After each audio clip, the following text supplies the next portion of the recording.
Hey everyone, we're going to finish up Chapter 8. This is 8.4, testing the differences between proportions. I guess I got to get my pen working to get this going. So we're going to use the z-test. That's good. And these are proportions, so there's no mean, no standard deviation. That's how they stick out. And we have our three types of hypotheses there. Notice they all use P, right? P stands for population proportion. And we have two of them, so sub 1 and sub 2. So we're comparing two, and we'll get our three standard types of tests, left, right, or two-tailed tests. We have this new verification thing. We have these little formulas that includes a new variable. I mean, we know the n's, right? Those are sample sizes of the two populations, but the p bar, that's down further. So if we look at our formulas for this section, and technically step 3, you'll see the p bar right there, right? And what that is the pooled sample proportions. Right. So we have these, right? Those we've seen before in previous chapters. P hat is a sample proportion, right? And we have two of them in this case. We have population 1 and population 2 samples from each of those, right? And we're comparing them. And then we can pool them together and have one including all people that were involved in the sample. And then we have our main formula, right, which has all those variables in it. We always assume that P1 equals P2 when we start a study, so this really we're always just going to use as 0. So it almost just goes away. You don't even need that piece of the formula. So I'll do it the formula way, and then we'll do StatCrunch. We'll compare them and see how it goes. The nice thing about once you get past step 3, steps 4, 5, and 6, that's all the same. I've just copied and pasted this so much now. So anything that we've done in the past, p-values, critical values for a z-test, it's no different. Okay. Same with interpreting the final decision. So let's jump right into a problem. So here we have a study about the effectiveness of magnetic insoles. So 54 subjects wore the magnetic insoles and 41 non-magnetic. So those are sample sizes. And they just ask if they felt better. And then we have the results in the table below. And we have a 1% confidence. And then the claim is there a difference? Which sounds like a two-tailed test if you're following along there. So the first thing I like to do on these is write down all the variables because there's so many of them in these, right? So we have a p hat sub 1, right? Remember, that's just the percentage, basically the percentage of people that felt better, right, in the sub 1. So we'll call these the 1s and these the 2s. So this one would be 20 over 54. Calculator, I'm getting about 0.370. Right? Whereas p hat sub 2 is x2 sub n divided by n2. Right? So that's the non-magnetic. 18 divided by 41. Calculator about 0.439. Okay, so those are sample proportions. Got them calculated. We'll need those in the formula. And then we're going to jump to the p bar. P bar combines the x's and combines the n's and divides those. All right, so that's going to be 20 plus 18 in the numerator, 54 plus 41 in the denominator, and I'm looking at 38 divided by 95, and that works out to 0.4, 40%. Right, so we have 3 percentages there, one for each sample, and then combine them both, pool them, and we get a sample, right? Okay, now we're going to do the Q bar. Right, Q bar is pretty easy. It's just 1 minus P bar. Right, so that's just the opposite, basically, of the 40%, 60%. That's, of all the people that in the study, 60% did not feel better. Okay, now let's do our steps. So we can write down our hypotheses, HOHA. Right. This one says, is there a difference? The claim is that there is a difference. The claim is that the P1 does not equal P2. Right. And we could look at the P hats right now. I mean, they do look different, right? 37% compared to 44%. But is that different enough statistically to say, yes, there's a difference in the population? That's the whole big picture point of these. oops, why did I put a not equal? Reverse HO is equal, that they're equal. All right, so we got a two-tailed test. And then we've got to do that verification step, which is kind of annoying because there's so many little formulas for that. But really, you're just making sure the n is big enough so that you can use the normal distribution.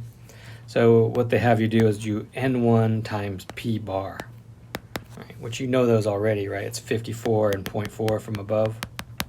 And you're just seeing that that number is bigger than or equal to 5. So based on these percentages, are the n's enough, right? And the annoying part is we have 4 little formulas to do because we got to do the q as well, right? So, but they're nothing that's difficult. So sometimes in my lab, you won't really need to do this, but other times you will, right? So, and then we also do it for the n2s, p bar, and the n2 was 41, right? 41 in the second sample. Okay, and then n2 q bar, 41 times 0.6. All right. So we are good to go. If any one of those fell below 5, we could not do this hypothesis test. Whoever did the study did not involve enough people. So that is an important factor when you're doing real research, to make sure we have enough people, okay, in the study. Now we're ready to get that z test statistic, the standardized test statistic formula from the previous page that we just looked at. On the top, remember, it's just p hat 1 minus p hat 2, and then that's all you need. And in the denominator, there's a p bar, q bar, and then 1 over n1 plus 1 over n2 in its own little set of parentheses. So, and I know all those from above, right? I just found them all. P hat 1 we found, that was the 0.370. P hat 2, 0.439. And I'm going to put that in parentheses because that's the entire numerator. And then square root. 0.4 is the p bar times 0.6 is the q bar.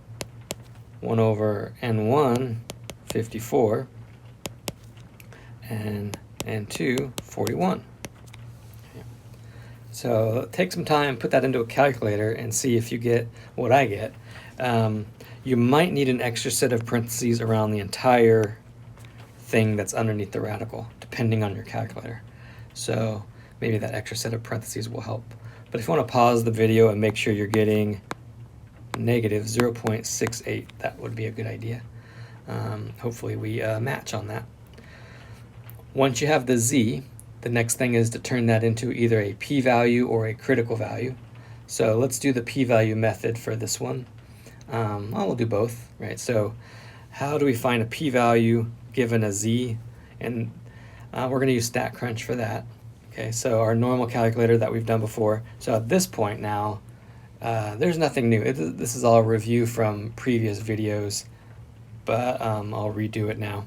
So it's a two-tailed test, and we have a z negative 0.68. So I jump into StatCrunch. I go to Stat, Calculators, I already clicked it, and then Normal, right? So I'm hitting that Normal calculator. Okay, and this is a two-tailed test, so I'm going to click the Between option. All right. And my test statistic was negative 0.68. So I'm going to put that there, negative 0.68. Now for a two-tailed test, it's a little weird because you also have to put in a positive 0.68 to get that right tail. Right. And then you hit compute. Okay.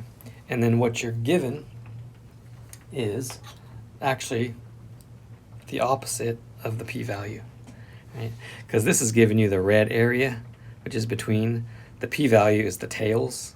So I got to take that number, 0.5035, so 5035, and subtract it from 1 to get the tails. So I'll go back to my handout and take 5035. Oops. 0.5035. Subtract from 1, that will be the p. Okay. And that's going to be 0.4965. Okay, and we've got it. Now if you wanted a z sub 0 critical value, we could do that as well. That is based off of the level of significance. So in this problem, the level of significance is 1%. So I would use that to get the critical value.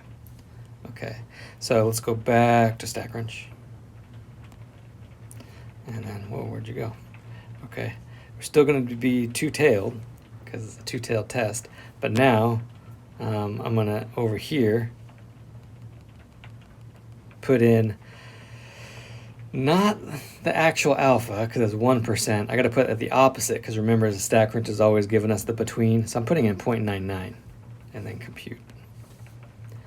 Right. Notice the 0.99 is the red. Alpha is actually the tails again, so that's 1%. And then I get two critical values plus or minus 2.576. Okay, so that's a way to get z sub 0, the critical values. Now in StatCrunch, in my lab, sometimes it asks you for p-values, sometimes it asks you for critical values, so I like to show both right there. Either way, now you should be able to use those to make a decision, right? So for the p-value method, you just compare p to alpha, and obviously that's bigger, right? P is bigger than alpha, and when that happens, it's always fail to reject h sub 0. Okay, and we get our decision that way. Or with the critical value, often best to draw it, right? Draw those tails, which are defined by those critical values, and then put on that graph your standardized test statistic from the formula, the negative 0.68, which will be about there. And if it's not in the shaded area, it's still fail to reject HO. Right, so either way, you get that same decision. Once it's failed to reject HO, then I can make my final conclusion, right? Because HA was the claim, and we failed to reject, there is, you probably already know this, insufficient evidence to support the claim. Right. The keywords there are insufficient and support. Right. So we can't really support the claim that the percentages are different. Okay. So if we really look at that, we did get them as different, right? 0.37 compared to 0.439, right? But they're just not different enough. We're only doing sample. We're not using the whole population. So based on the statistical study, they're not different enough to say that there's a difference in the population proportion. So in conclusion, I don't think these magnetic shoes are working. I want my money back. That's really the conclusion here. Okay, that's a good point to stop for this video. In the next video, I'll do a couple more examples using StatCrunch for the whole thing, using the hypothesis test feature in StatCrunch. But this one example really is the key feature in all of the problems that you're going to be looking at in 8.4. Okay, I'll see you in the next video. Hope all's well. Bye.